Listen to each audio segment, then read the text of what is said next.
मागील व्हिडिओमध्ये आपण काही मनी घेतलेले आहेत. यापूर्वी आपण 2 व्हिडिओ मनीसाठी घेतलेले आहेत. तर हा आपला तिसरा व्हिडिओ असून यामध्ये आपण पुढील काही मनी पाहणार आहोत. तर चला तर पाहूया. पहिली म्हण, उधारीचे पोते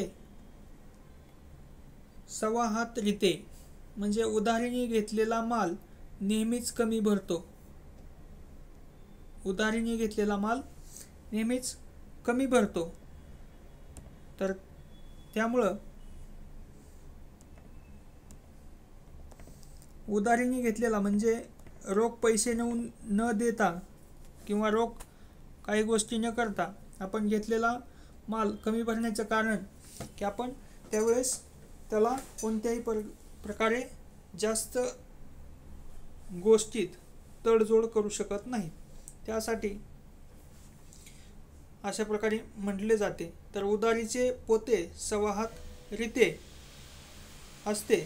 तर उभारले राजवाडे तेथे आले मनकवडे.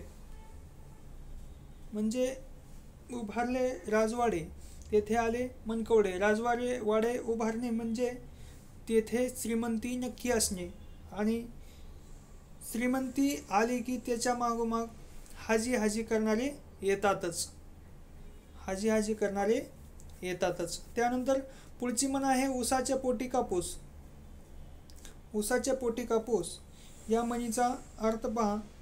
सद्गुणी माणसाच्या पोटी दुर्गुणी संतती किंवा चांगल्या माणसाच्या पोटी कुकर्म करणारी संतान जन्माला येणे याला सद्गुणी माणसाच्या किंवा उसाच्या पोटी कापूस, सद्गुणी माणसाच्या पोटी दुर्गुणी संतती. त्या पुढची म्हण आहे एकाच माळीचे मणी. सगळी माणसे सारख्या स्वभावाची असणे. सर्व माणसे सारख्या स्वभावाची असणे याला एकाच माळीचे मणी म्हणतात. म्हणजे एखादा जर व्यक्ती काही बोलत असेल तर त्याला हाजी किंवा त्याच्याच म्हणण्याला किंवा ती चुकीची गोष्ट असली तरी तिला कबुली देणारे असणे म्हणजे एकाच माळीचे मणी असणे. एका हाताने टाळी वाजत नाही. दोघांच्या भांडणात पूर्णपणे एकट्याला दोष देता येत नाही. एखादं जर भांडण होत असेल तर दोन्हीही बाजूने काहीतरी चूक घडलेलीच असते. त्यामुळे एकाच व्यक्तीला दोष देणे योग्य नसते. त्यानंतर पहा पुढची म्हण आहे एक ना धड भाराभर चिंध्या. या म्हणीचा अर्थ पहा. एकाच वेळी अनेक कामे करायला घेतल्याने सर्व कामे अर्धवट होण्याची अवस्था. एकाच वेळी अनेक कामे करण्यास घेतल्यास सर्व कामे अर्धवट होण्याची अवस्था. त्यानंतर पुढची म्हण आहे ऐकावे जनाचे करावे मनाचे. लोकाचे ऐकून घ्यावे आणि आपल्या मनाला योग्य वाटेल ते करावे. त्यानंतर पुढची म्हण आहे एका खांबावर द्वारका. एकाच खांबावर द्वारका म्हणजे एका व्यक्तीवर सर्व जबाबदाऱ्या असणे किंवा एकाच व्यक्तीवर अवलंबून असणे, एकच व्यक्ती जबाबदार असणे. अशा प्रकारे एका खांबावर द्वारका म्हणल्यानंतर त्या म्हणीचा अर्थ होतो एकाच व्यक्तीवर जबाबदाऱ्या असणे. पुढची म्हण आहे एक कोला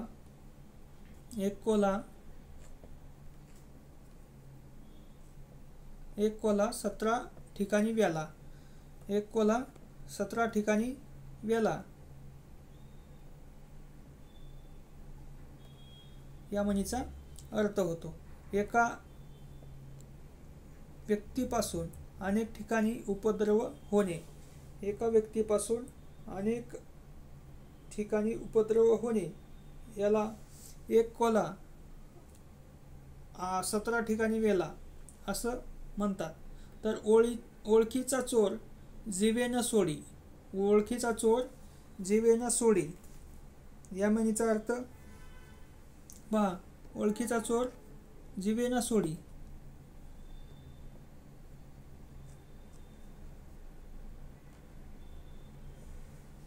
तर ओळखीचा शत्रू हा अनोळखी व्यक्तीपेक्षा भयंकर असतो असे म्हटले जाते. त्यामुळे ओळखीचा चोर जिवे ना सोडी या म्हणीचा अर्थ होतो. त्यानंतर ओट घटकेचे राज्य म्हणजे अल्पकाळ टिकणारी गोष्ट. ओट घटकेचे राज्य म्हणजे अल्पकाळ टिकणारी गोष्ट. त्या पुढचे आहे मन आहे, करावे तसे भरावे. जशी कृती केली असेल त्याप्रमाणे चांगले वाईट फळ मिळते. जशी कृती केली असेल तसे चांगले वाईट फळ मिळते.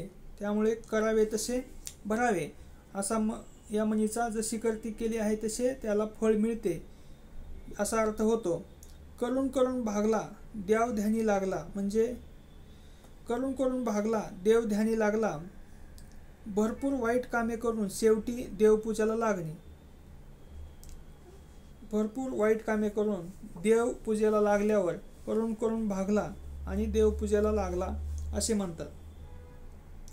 कधी तुपाशी तर कधी उपाशी म्हणजे सांसारिक स्थिती नेहमी सारखी राहत नाही. सांसारिक स्थिती नेहमी सारखी राहत नाही त्याला काय म्हणतात, कधी तुपाशी तर कधी उपाशी. त्यानंतर कशात काय नि फटक्यात पाय. कशात काय नि फटक्यात पाय याला वाईटात आणखी वाईट गोष्ट घडणे याला कशात काय आणि फटक्यात पाय असे म्हणतात. त्यानंतर पुढची म्हण आहे, काठीने मारल्याने पाणी दुभांगत नाही. तर पहा, रक्ताचे नाते म्हणतात तुटत नाही. रक्ताचे नाते काही म्हणतात तुटत नाही. त्याला काठीने मारल्याने पाणी दुभांगत नाही असे म्हणतात. पुढची पहा, काजव्याच्या उजेडात त्याच्या अंगाभोवती. काजवेचा उजेड काय, त्याच्या अंगाभोवती या म्हणीचा अर्थ पहा, क्षुद्र गोष्टीचा प्रभाव ही तेवढ्यापुरताच असतो. क्षुद्र गोष्टीचा प्रभाव ही तेवढ्यापुरताच असतो. त्यानंतर पहा, कानात बुगडी आणि गावात फुगडी. आपल्या जवळच्या गोष्टी थोड्याशा संपत्तीचे मोठे प्रदर्शन करणे. आपल्या जवळच्या थोड्याशा संपत्तीचे मोठे प्रदर्शन करणे याला म्हणतात कानात बुगडी आणि गावात फुगडी. त्यानंतर पुढचं पहा, काल मेला आणि आज पित्तर झाला. काल मेला आणि आज पित्तर झाला. अतिशय उतावळीपणाची वृत्ती. काल मेला आणि आज पित्तर झाला त्याला अतिशय उतावळेपणाची वृत्ती असे म्हणतात. त्यानंतर पहा, कावीळ झाल्यास सर्व पिवळे दिसते. पूर्वग्रह दूषित असणे, दृष्टी असणे. पूर्वग्रह दूषित दृष्टी असणे त्याला म्हणतात कावीळ झालेल्यास सर्व पिवळे दिसते. अशाच प्रकारे मनीविषयी आणखी व्हिडिओ पाहण्यासाठी आपल्या चॅनलला सबस्क्राईब करा आणि